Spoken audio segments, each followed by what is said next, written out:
세계가 한 나라를 향해 끌려가고 있습니다. 자석에 빨려들듯이 중력에 이끌리듯이 말입니다. 그 중심에 있는 나라가 어딘지 아십니까? 대한민국입니다. 이상하지 않습니까? 미국은 중국 기업 수백 곳을 블랙리스트에 올리고 중국은 미국 제품에 즉각 보복 관세를 매깁니다. 그런데 한국 앞에서는 어떻습니까? 양쪽 모두 말을 아낍니다.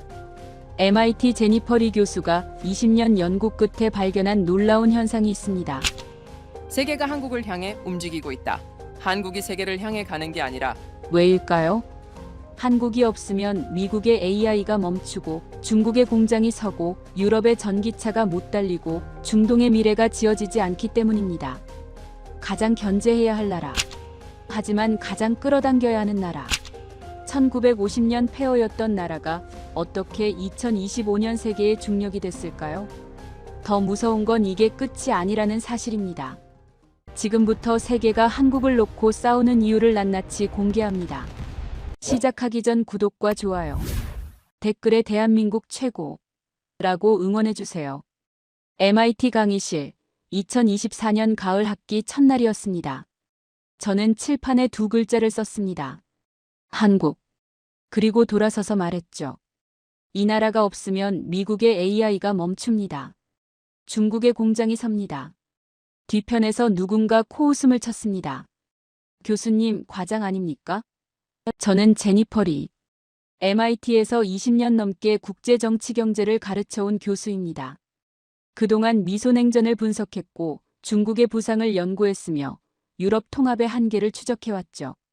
그런데 최근 몇 년간 가장 흥미로운 현상은 단연 한국이었습니다. 강의실 중앙에 앉은 학생이 손을 들었습니다. 교수님, 솔직히 한국이 뭐가 그렇게 대단합니까? 그의 목소리에는 회의가 가득했어요. 한국은 G7에도 못 들어간 나라 아닙니까? 인구도 5천만 명밖에 안 되고 영토도 작고 자원도 없잖아요. 좋은 질문입니다. 저는 천천히 대답했습니다. G7은 경제 규모만 보는 클럽이 아니라 정치적 상징이라고 말이죠. 하지만 실제 세계 경제를 움직이는 건 G7 회의실이 아닙니다. 공급망이에요. 기술입니다. 생산 능력이죠. 그리고 이 세 가지에서 한국은 이미 대체 불가능한 위치에 있습니다. 앞쪽에서 다른 학생이 끼어들었습니다. 그건 과장 아닙니까? 미국이나 중국이 훨씬 강한 거 아닙니까? 저는 칠판에 숫자 하나를 적었습니다. 500. 이게 뭔지 아십니까? 미국이 중국 기업을 블랙리스트에 올린 숫자입니다. 화웨이, SMIC, 바이트댄스를 포함해 수백 개 기업을 즉각 제재했어요. 중국은 어떻게 반응했을까요? 호주산 석탄과 와인을 봉쇄했고 일본 제품에 보복 관세를 매겼으며 유럽 기업들을 압박했습니다. 그런데 한국은 어떻습니까? 제재 건수가 몇 건인지 아십니까?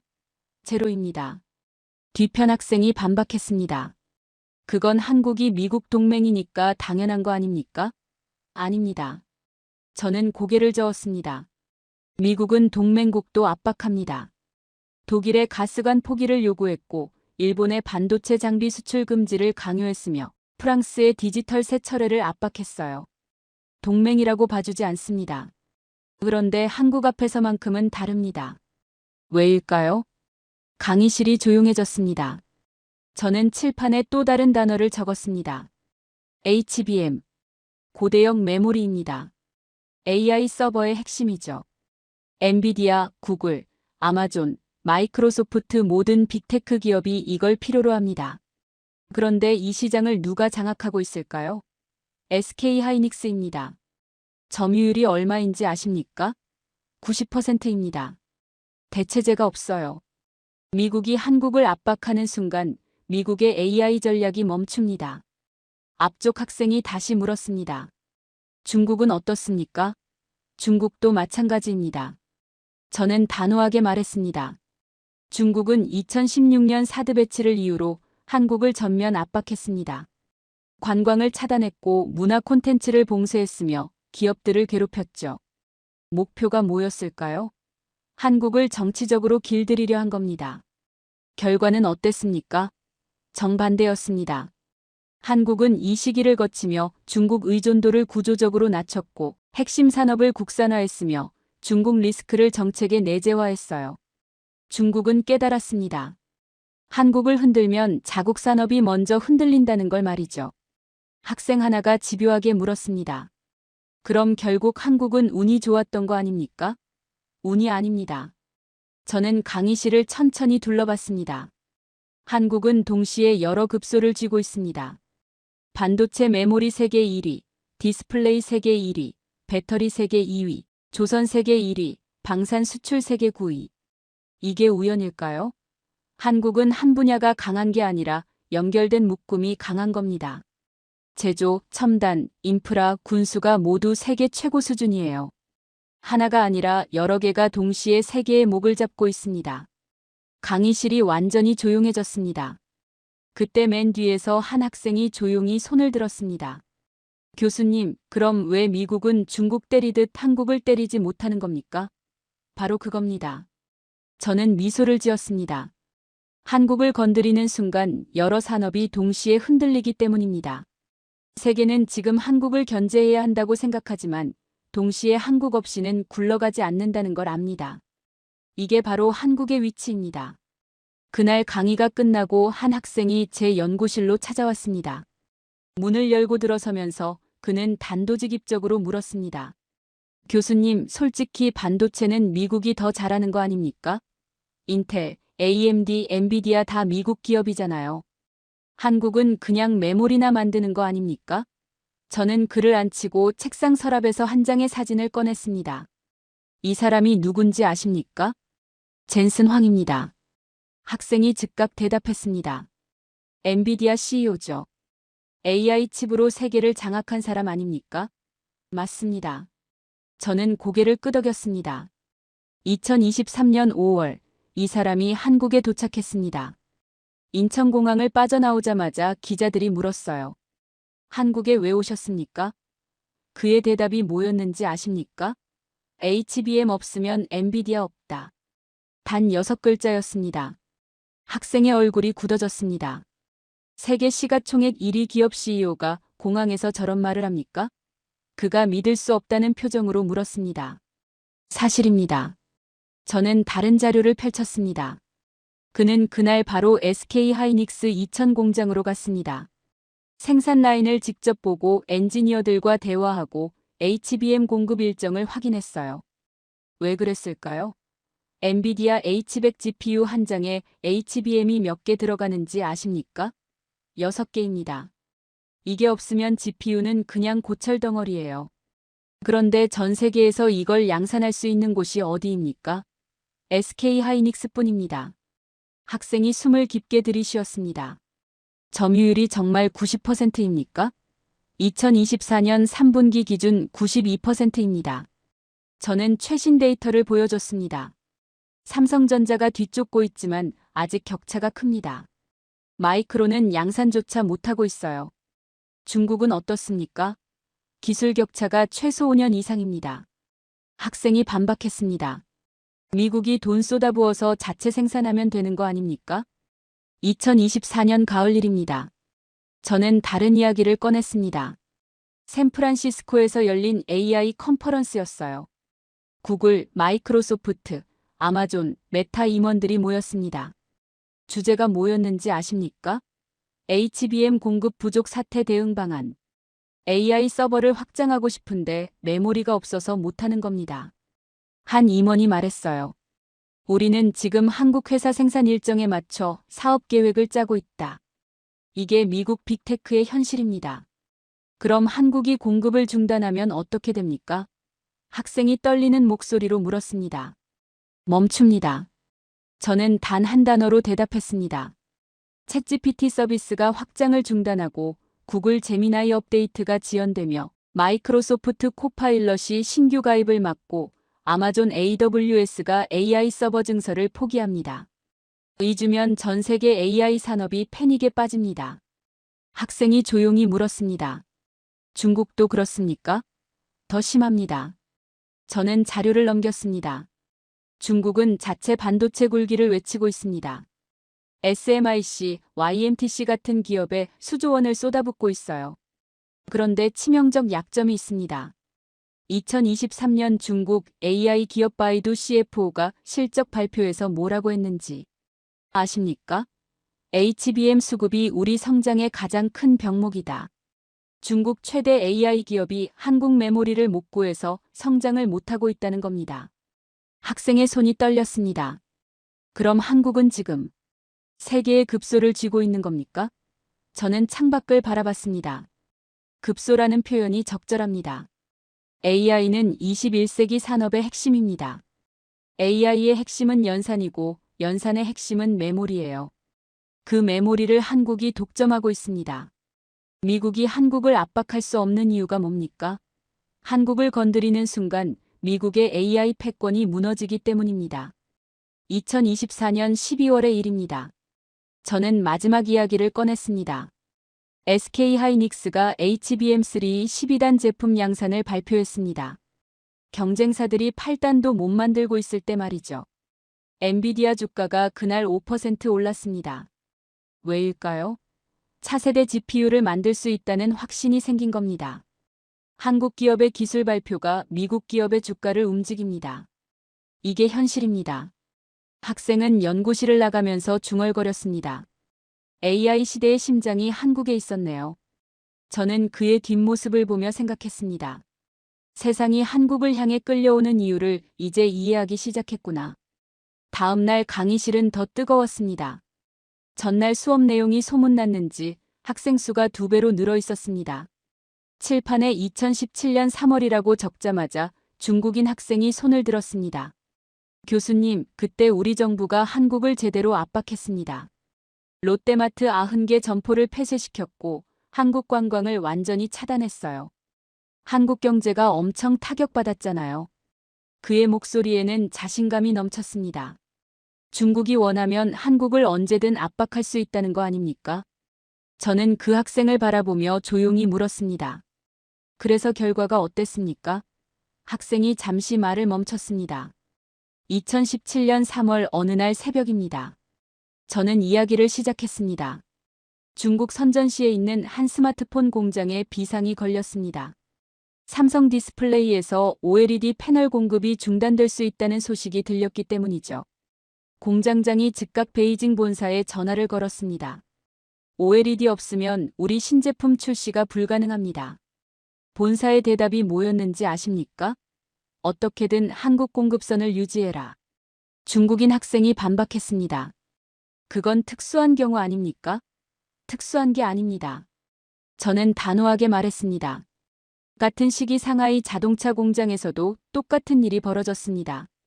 LG화학 배터리 소재 공급이 불안정해지자 생산 라인이 일주일 멈췄어요. 광둥성 전자공장은 SK하이닉스 메모리 재고가 떨어지자 임원 전원이 긴급회의를 소집했습니다. 이게 2017년 중국 공장들의 현실이었습니다. 뒤편에서 한국인 학생이 조용히 손을 들었습니다. 교수님, 그때 정말 힘들었습니다. 제 고향이 명동인데 중국 관광객이 하루아침에 사라졌어요. 면세점이 텅 비고 식당이 문을 닫았습니다. 맞습니다. 저는 고개를 끄덕였습니다. 사드 보복은 한국에 분명히 타격을 줬습니다. 2017년 한국 관광 산업 손실이 얼마였는지 아십니까? 약 15조 원입니다.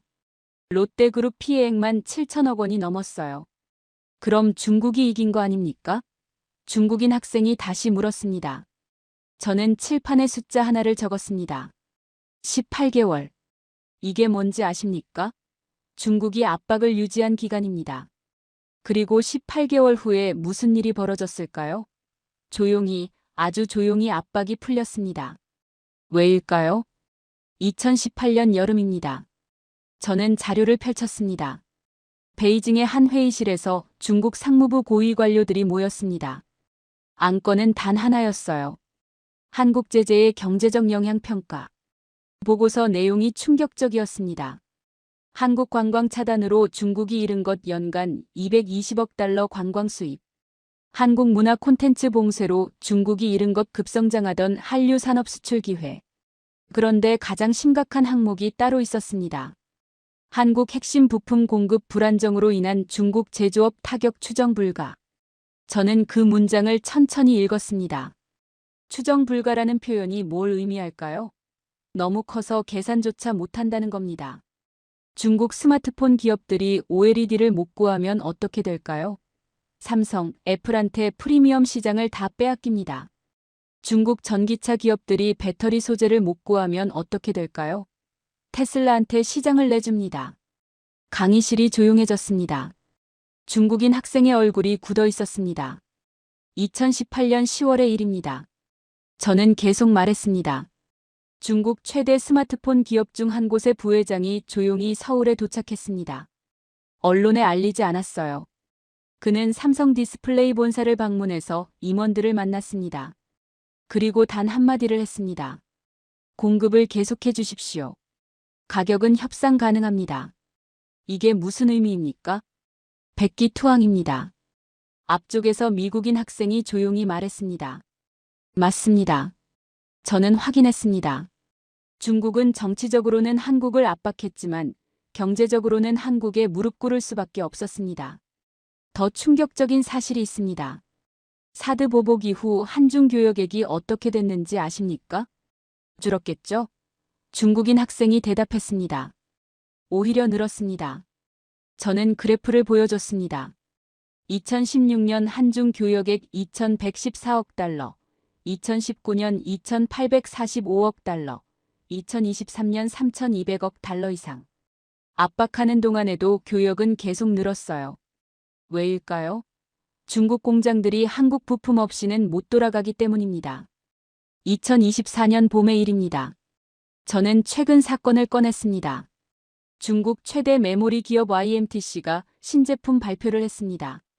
드디어 우리도 첨단 낸드 플래시를 개발했다고 선언했어요. 언론이 떠들썩했습니다. 중국 반도체 굴기 성공. 그런데 한 달 후 조용히 발표가 취소됐습니다. 무슨 일이 있었을까요? 양산이 안 됐습니다. 시제품은 만들었는데 공장에서 대량 생산이 불가능했어요. 수율이 60%에서 못 올라갔습니다. 그때 삼성전자와 SK하이닉스는 뭐라고 있었습니까? 뒤편에서 학생이 물었습니다. 수율 95% 이상으로 초대량 생산하고 있었습니다. 저는 대답했습니다. 중국이 시제품 만드는 동안 한국은 이미 다음 세대로 넘어가 있었어요. 격차가 좁혀지는 게 아니라 벌어지고 있었습니다. 중국인 학생이 조용히 물었습니다. 그럼 우리 정부는 왜 한국을 계속 압박하지 않습니까? 압박하면 자국이 먼저 무너지니까요. 저는 단호하게 말했습니다. 2019년 중국 공산당 중앙경제공작회의 내부 문건이 유출됐습니다. 거기에 뭐라고 적혀 있었는지 아십니까? 한국과의 경제관계는 전략적으로 관리해야 한다. 전면 대립은 중국 산업에 치명적이다. 강의실이 완전히 조용해졌습니다. 저는 칠판에 마지막 문장을 적었습니다. 중국은 한국을 압박했습니다. 그런데 18개월 후 조용히 물러났습니다. 정치는 감정으로 움직여도 경제는 구조로 움직이기 때문입니다. 중국인 학생이 고개를 숙였습니다. 세계 2위 경제대국도 한국 앞에서는 계산기를 꺼낼 수밖에 없다는 걸 이제 모두가 이해했습니다. 그날 오후 제 연구실 문을 두드린 사람은 미국 국방부 출신 전직 관료였습니다. 은퇴 후 하버드에서 강의하는 그는 제 수업 소문을 듣고 찾아왔다고 했습니다. 제니퍼, 당신이 학생들에게 뭘 가르치는지 알고 있소. 그의 목소리는 무거웠습니다. 한국이 중요하다는 건 우리도 압니다. 하지만 미국이 한국에 의존한다는 표현은 과하지 않소? 저는 그에게 자료 하나를 건넸습니다. 미국 조선업 현황 보고서였습니다. 한번 읽어보시죠. 그는 보고서를 펼치다가 얼굴이 굳어졌습니다. 미국 조선소가 이렇게 적었나? 저는 조용히 대답했습니다. 현재 미국에서 대형 선박을 건조할 수 있는 조선소가 몇 개나 되는지 아십니까? 손에 꼽을 정도입니다. 그나마도 대부분 군함 수리와 소규모 건조에 집중하고 있어요. 신규 대형 함정 건조 능력은 사실상 붕괴했습니다. 그는 반박했습니다. 우리에게는 항공모함이 11척이나 있소. 세계 최강 해군 아니오? 맞습니다. 저는 고개를 끄덕였습니다. 현재는 최강입니다. 그런데 미래는 어떻습니까? 칠판에 숫자를 적었습니다. 미국 항공모함 평균 선령이 얼마인지 아십니까? 25년 이상입니다. 니미츠급 항모들은 대부분 1970년대에서 1990년대에 건조됐어요. 신형 포드급은 어떻습니까? 건조 일정이 계속 지연되고 있고 비용은 예산을 수십억 달러 초과했습니다. 중국은 어떻습니까? 그는 입을 다물었습니다. 중국은 이미 최신 항공모함 2척을 진수했습니다. 더 큰 규모의 항모를 건조 중이고 건조 속도는 미국보다 빠릅니다. 문제는 단순히 숫자가 아닙니다. 저는 계속 말했습니다. 미국은 전 세계를 상대로 군사력을 유지해야 합니다. 대서양도 봐야 하고 태평양도 봐야 하며 중동도 신경 써야 하죠. 중국은 어떻습니까? 서태평양에만 집중하면 됩니다. 국지적 우위를 확보하는 게 목표예요. 그래서 미국에게 필요한 게 뭡니까? 빠른 건조 속도와 대량 생산 능력입니다. 지금 당장 실전 투입 가능한 함정이 필요한 겁니다. 그가 조용히 물었습니다. 그래서 한국이라는 건가요? 한국조선 3사를 보십시오. 저는 자료를 펼쳤습니다. 현대중공업, 삼성중공업, 하나오션의 연간 생산 능력이 얼마인지 아십니까? 미국 전체 조선소를 합친 것보다 많습니다. 군함, 상선, 특수선을 동시에 생산하고 납기를 지키며 품질을 보장합니다. 폴란드 사례를 보십시오. 2022년 러시아와 우크라이나 전쟁이 터졌습니다. 폴란드는 즉각 전력 증강이 필요했어요. 미국에 무기를 주문하면 어떻게 됩니까? 최소 5년 대기입니다. 한국은 어떻습니까? 6개월 만에 계약을 체결했습니다. 그가 반박했습니다. 폴란드는 작은 나라 아니요? 규모를 보십시오. 저는 단호하게 말했습니다. K2 전차 180대, K9 자주포 212문, FA50 전투기 48대. 총액이 얼마인지 아십니까? 140억 달러입니다. 이건 단순 수출이 아니에요. 폴란드는 안보의 핵심을 한국에 맡긴 겁니다. 왜일까요? 미국 무기는 성능은 좋지만 대기 시간이 너무 길고 유럽 무기는 속도가 느리며 한국 무기는 검증됐고 빠르기 때문입니다. 그는 잠시 침묵하다가 물었습니다. 미군이 주한미군을 철수하면 어떻게 되겠소? 좋은 질문입니다. 저는 미소를 지었습니다. 주한미군의 공식 목적이 뭡니까? 한국 방어입니다. 실제 역할은 뭘까요? 중국 견제, 러시아 동부 감시, 일본 방어 보조, 태평양과 대륙 연결입니다. 더 중요한 사실이 있습니다. 한국은 이미 자주 방위 능력을 확보했어요. 미군이 없어도 즉각 붕괴되지 않습니다. 그런데도 미국이 철수하지 못하는 이유가 뭡니까? 미군이 빠지는 순간 미국의 영향력도 빠지기 때문입니다. 그는 고개를 끄덕였습니다. 한국은 더 많은 선택지를 갖게 되죠. 정확합니다. 저는 확인했습니다. 주한미군은 한국을 지키는 군대가 아니라 미국의 자리를 지키는 군대예요. 한국이 자율적으로 움직이기 시작하면 동아시아 전체 구도가 흔들립니다. 미국은 이걸 원하지 않습니다. 그가 마지막으로 물었습니다. 그럼 미국이 한국에 의존하고 있다는 겁니까? 의존이라는 단어가 불편하다면 이렇게 말하죠. 저는 조용히 대답했습니다. 미국은 한국을 동맹으로 관리하지만 실제로는 한국이라는 구조에서 패권을 굴리고 있습니다. 한국은 미국 패권의 옵션이 아니라 필수 구조가 됐어요. 조선에서 방산으로, 반도체에서 배터리로 한국이 빠지면 미국의 전략 전체가 재조정되어야 합니다. 그는 일어서며 말했습니다. 제니퍼, 당신 말이 맞소. 우리가 한국을 필요로 합니다. 하지만 이건 비밀로 해주시오. 저는 웃으며 대답했습니다. 이미 세계가 알고 있습니다. 그는 문을 나서며 중얼거렸습니다. 한국이 이렇게 커질 줄 몰랐소. 미국의 공백을 한국이 채웠습니다. 그리고 그 공백은 이제 다시 돌이킬 수 없게 됐습니다. 다음 주 강의실에는 특별한 손님이 있었습니다. 도쿄대학에서 온 경제학 교수 다나카 히로시였습니다. 그는 강의 시작 전 제게 조용히 말했습니다. 제니퍼, 당신 강의가 일본 학생들 사이에서 화제입니다. 하지만 솔직히 일본을 과소평가하는 것 같소. 저는 그를 강단 옆에 앉게 하고 이야기를 시작했습니다. 오늘은 2019년 어느 가을날 이야기로 시작하겠습니다. 도쿄 소니 본사 회의실이었습니다. 저는 천천히 말했습니다. 디스플레이 사업부 수석 엔지니어 야마모토가 출장 보고서를 제출했습니다. 그는 전날 한국 삼성 디스플레이 아산 공장을 다녀왔어요. 보고서 마지막 페이지에 단 한 문장이 적혀 있었습니다. 우리가 20년 전 일했습니다. 이제는 따라갈 수 없습니다. 회의실이 얼어붙었습니다. 다나카 교수의 얼굴이 굳어졌습니다. 무슨 의미입니까? 야마모토는 1990년대 소니의 전성기를 이끈 엔지니어였습니다. 저는 설명을 이어갔습니다. 그가 삼성 공장에서 뭘 봤을까요? OLED 생산 라인이 24시간 풀가동되고 있었습니다. 불량률 1% 미만, 생산 속도는 소니의 3배, 신제품 개발 주기는 절반이었어요. 그는 보고서에 이렇게 적었습니다. 속도 경쟁에서 우리는 이미 졌습니다. 시스템 자체가 다릅니다. 앞쪽에 앉은 일본인 학생이 손을 들었습니다.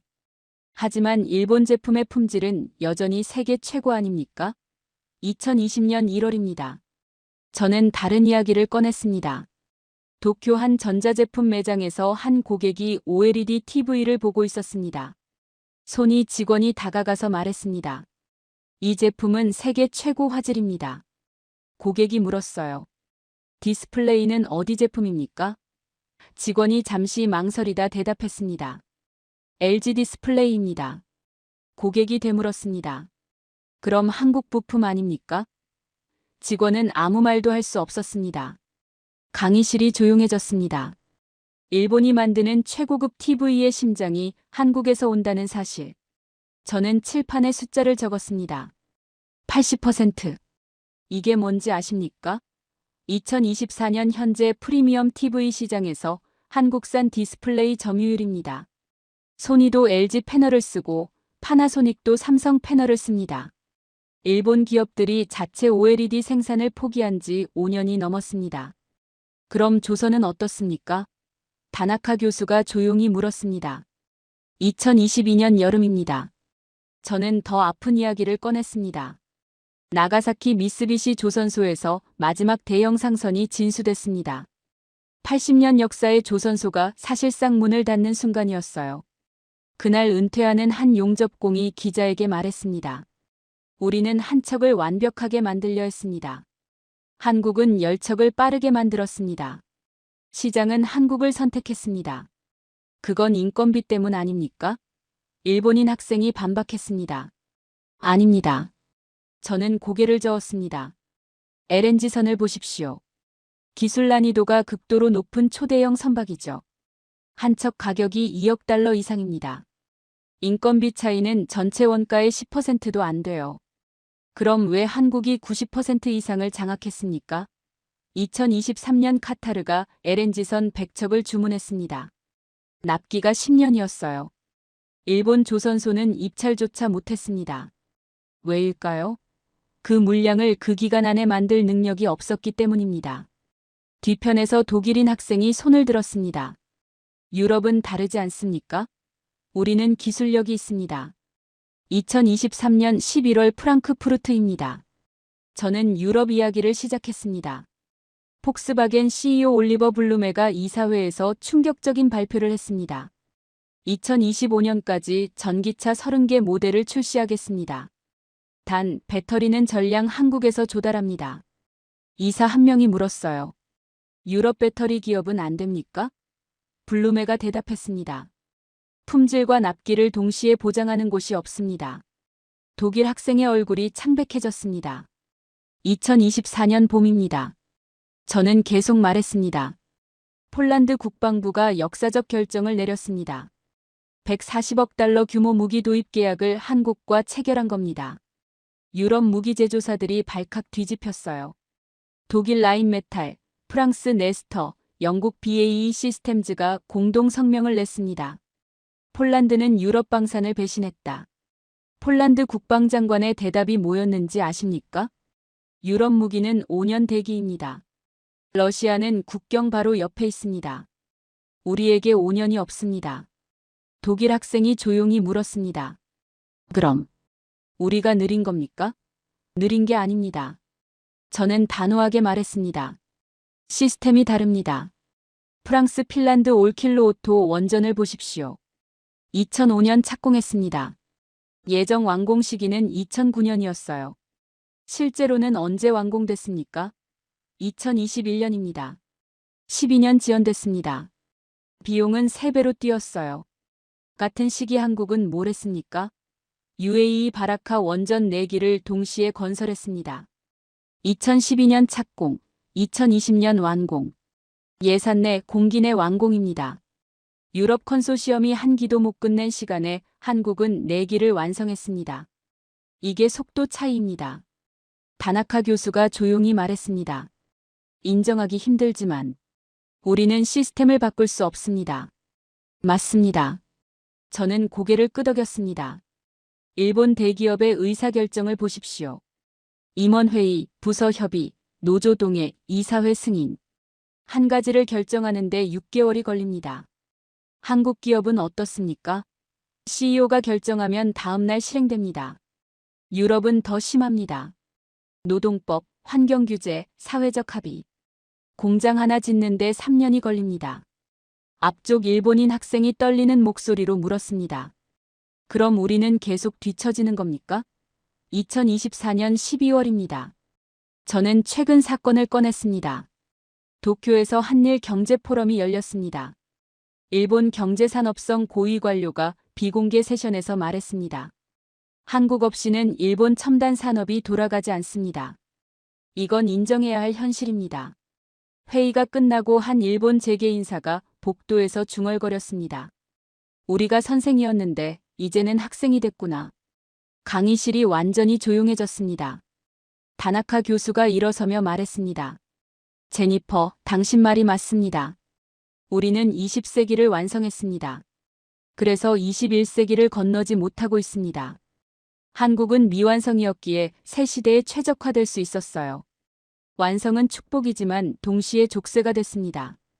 독일 학생이 마지막으로 물었습니다. 교수님, 그럼 유럽도 일본처럼 됩니까? 저는 창밖을 바라봤습니다. 이미 되고 있습니다. 유럽 자동차의 심장은 한국 배터리고 유럽 전기차의 두뇌는 한국 반도체이며 유럽 방위의 무기는 한국 방산입니다. 완성된 선진국들이 한국 없이는 다음 시대로 갈 수 없게 됐습니다.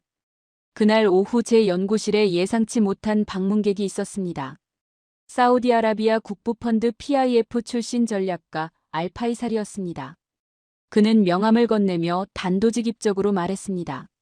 제니퍼 교수, 우리는 한국을 연구하고 있습니다. 당신의 분석이 필요합니다.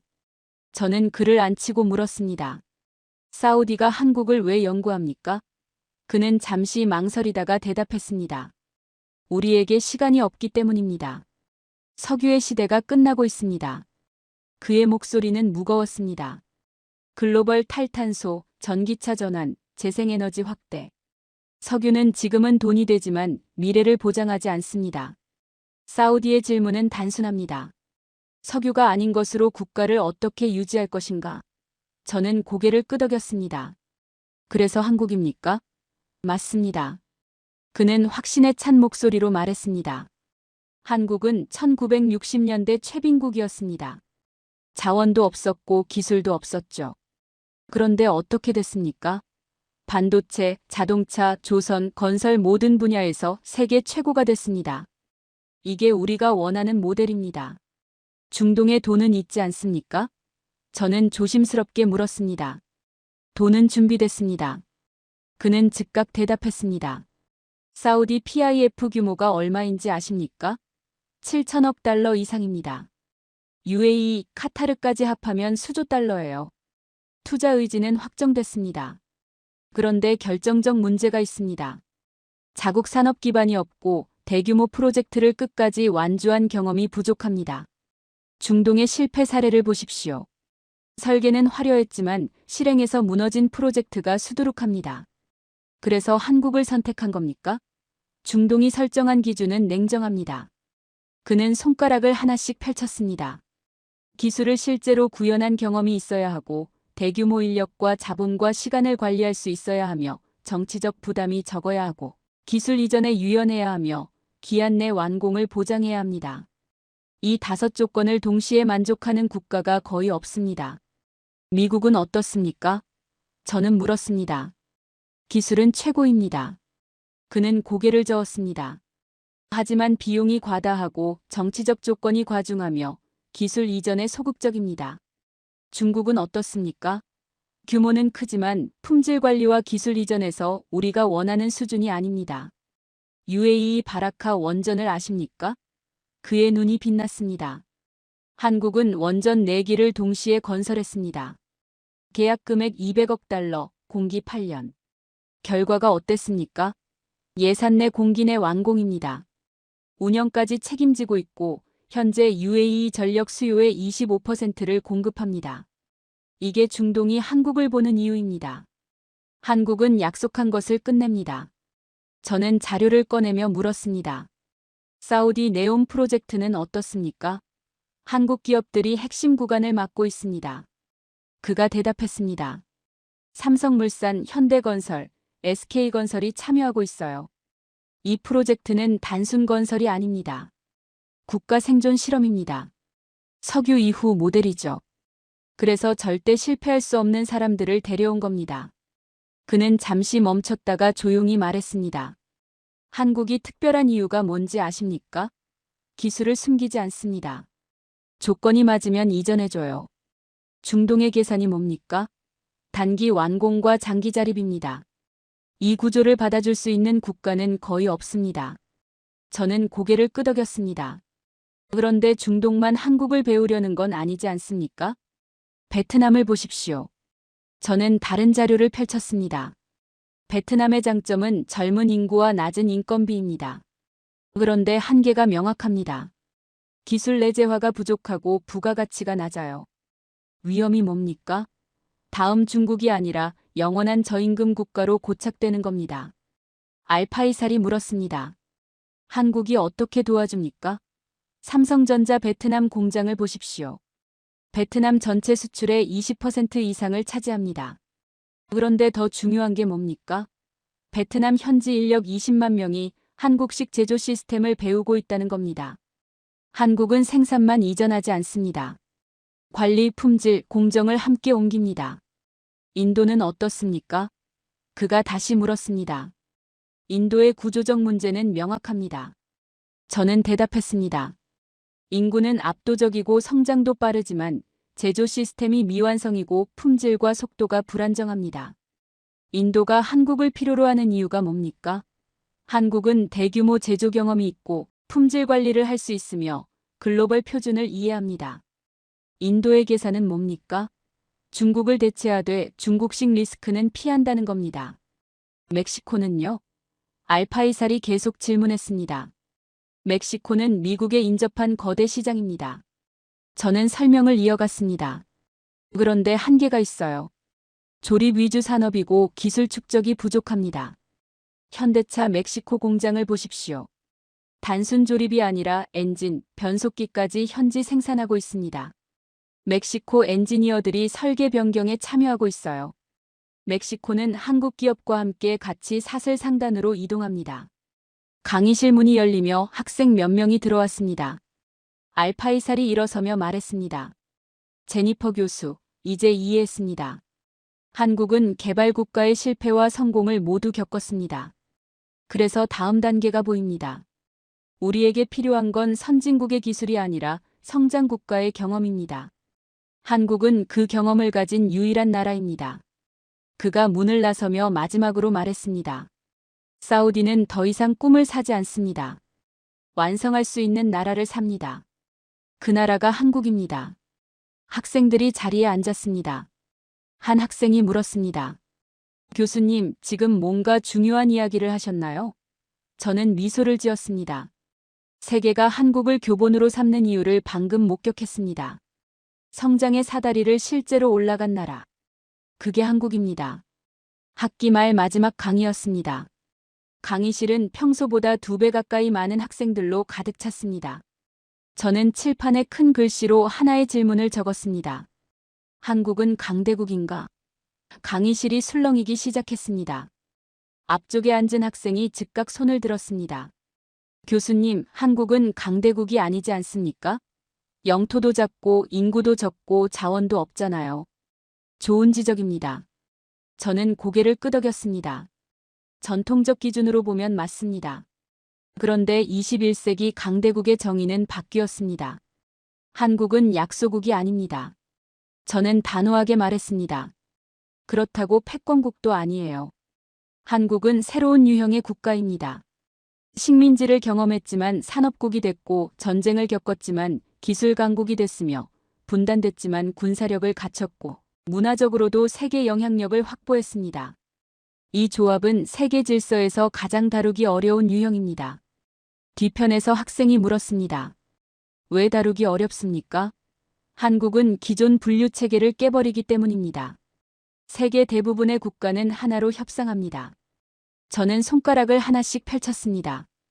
자원국가는 석유나 광물로 협상하고 군사강국은 안보로 협상하며 기술국가는 특허로 협상하고 금융국가는 자본으로 협상합니다. 한국은 어떻습니까?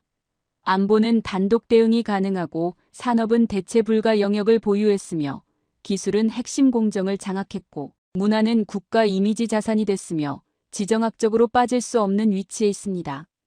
한국은 한 가지 카드가 아니라 여러 카드를 동시에 쥐고 있습니다. 앞쪽 학생이 반박했습니다. 그래도 결국 미국이나 중국이 더 강하지 않습니까? 강합니다. 저는 인정했습니다. 하지만 현대 국제 정치에서 중요한 건 절대적 힘이 아니라 구조적 위치입니다. 한국이 빠지면 어떻게 될까요?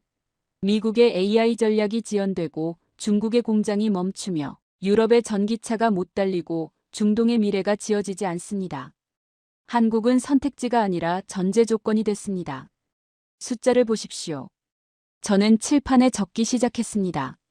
1960년 한국의 1인당 GDP가 얼마였는지 아십니까? 79달러입니다. 세계 최빈국이었어요. 1995년에는 1만 달러를 넘었고 2007년에는 2만 달러를 돌파했으며 2017년에는 3만 달러를 넘어섰습니다. 2024년에는 일본을 추월했어요. 이 속도가 뭘 의미합니까? 중진국 함정을 완전히 돌파했다는 겁니다. 학생 하나가 물었습니다. 경제 규모만으로 평가할 수 없지 않습니까? 맞습니다. 저는 다른 자료를 꺼냈습니다. 방산 수출을 보십시오. 2023년 한국 방산 수출액이 얼마인지 아십니까?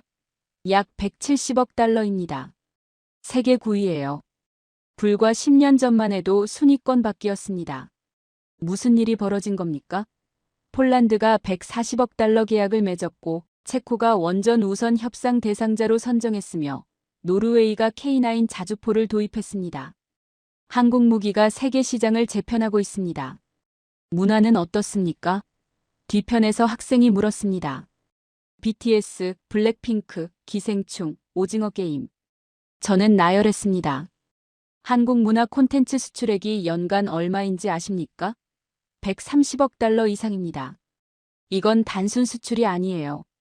국가 이미지 자산입니다. 한국 하면 떠오르는 게 뭡니까?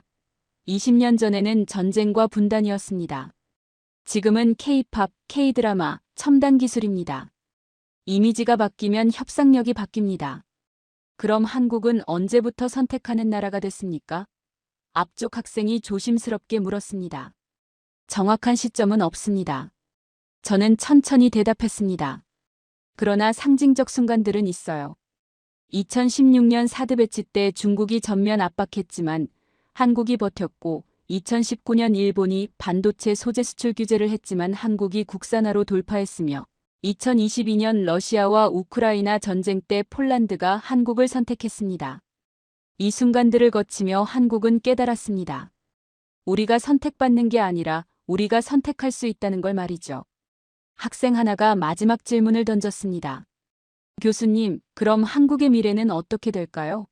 저는 잠시 침묵했다가 대답했습니다. 한국의 미래는 한국이 결정합니다. 지금까지는 한국이 선택받았어요. 이제부터는 한국이 선택하는 시대가 옵니다. 미국과 협력할 것인가, 중국과 거리를 둘 것인가, 유럽과 손잡을 것인가, 중동에 투자할 것인가. 모든 선택지가 열려 있습니다. 견제는 경고입니다. 저는 칠판에 마지막 문장을 적었습니다. 의존은 고백이죠. 그리고 지금 세계는 한국을 견제한다고 말하지만 그 손은 이미 한국을 붙잡고 있습니다. 강의실이 완전히 조용해졌습니다. 1950년 폐허에서 시작한 나라가 2025년 세계의 중력이 됐습니다. 약소국에서 선택자로의 여정. 이게 바로 한국입니다. 학생들이 일제히 박수를 쳤습니다. 저는 그들을 바라보며 생각했습니다. 이제 마지막 장만 남았습니다. 한국이 견제와 의존 사이에서 어떤 위치에 있는지 정리할 시간입니다. 한 학기가 끝나는 날이었습니다. 강의실 밖에는 눈이 내리기 시작했습니다. 저는 마지막 강의를 위해 칠판 앞에 섰습니다. 오늘은 2024년 11월 어느 날 이야기로 시작하겠습니다. 워싱턴 DC 국무부 회의실이었습니다. 미국 인도-태평양 전략 담당 부차관보가 긴급 회의를 소집했습니다. 저는 천천히 말했습니다. 안건은 단 하나였어요. 한국의 독자 행동 가능성 평가. 참석자 중 한 명이 물었습니다. 한국이 우리를 배신할 가능성이 있습니까? 부차관보가 대답했습니다. 배신이 아닙니다. 선택입니다. 한국은 이제 우리 허락 없이도 움직일 수 있는 나라가 됐습니다. 회의실이 조용해졌습니다. 앞쪽에 앉은 학생이 손을 들었습니다. 교수님, 미국이 한국을 두려워한다는 겁니까? 두려워한다는 표현이 정확합니다.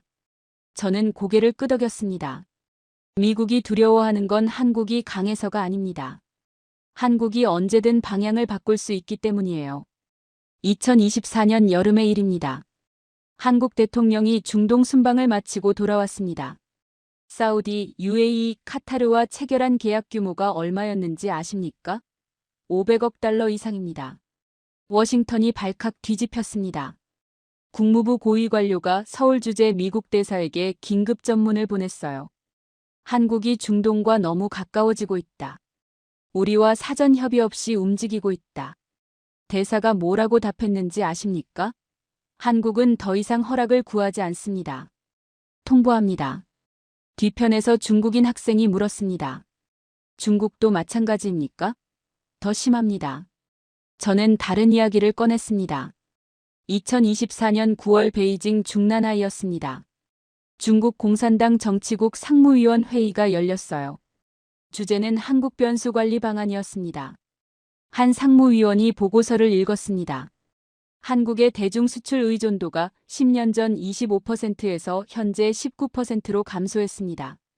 반면 미국, 유럽, 중동, 인도 수출은 급증했습니다. 한국이 중국을 필요로 하는 정도가 줄어들고 있습니다. 다른 위원이 물었습니다. 압박 카드를 꺼내야 하는 거 아닙니까?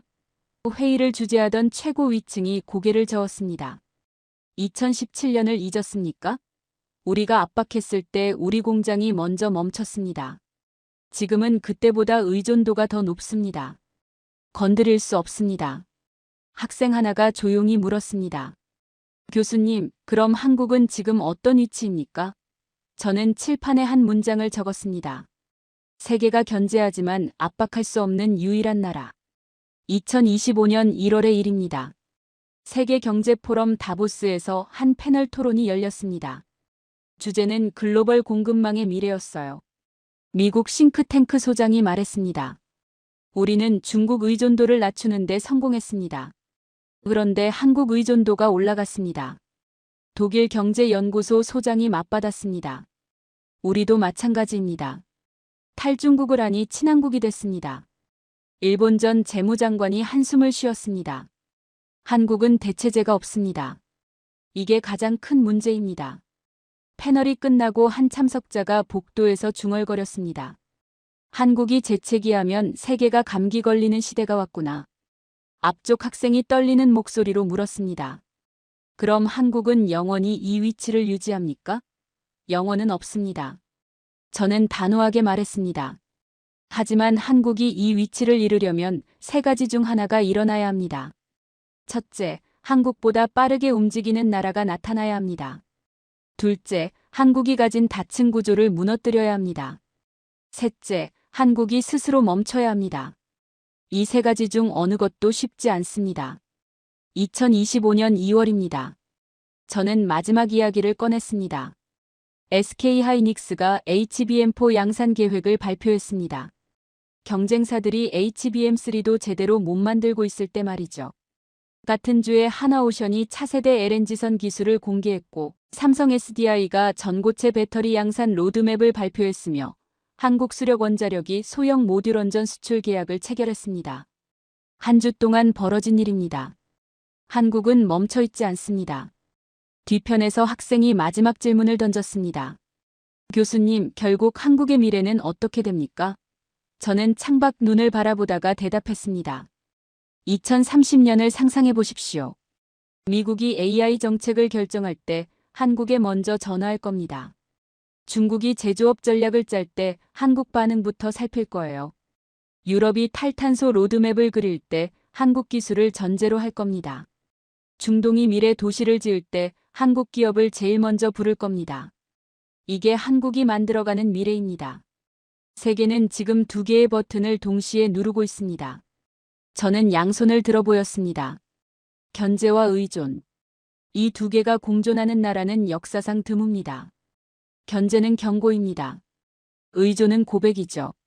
그리고 지금 세계는 한국을 견제한다고 말하지만 그 손은 이미 한국을 붙잡고 있습니다. 강의실이 완전히 조용해졌습니다. 저는 칠판에 마지막 문장을 적었습니다. 한국은 멈추지 않습니다. 그래서 세계는 한국을 막을 수 있을지부터 계산합니다. 견제는 쏟아지지만 압박은 끝내 나오지 않습니다. 건드리는 순간 판이 무너진다는 걸 알기 때문입니다. 학생들이 일제히 일어나 박수를 쳤습니다. 저는 그들을 바라보며 마지막 말을 남겼습니다. 1950년 폐허에서 시작한 나라가 2025년 세계의 중력이 됐습니다. 가장 두려운 변수이자 가장 필요한 나라. 세계를 끌어당기는 나라. 그게 바로 대한민국입니다. 끝까지 시청해 주셔서 감사합니다.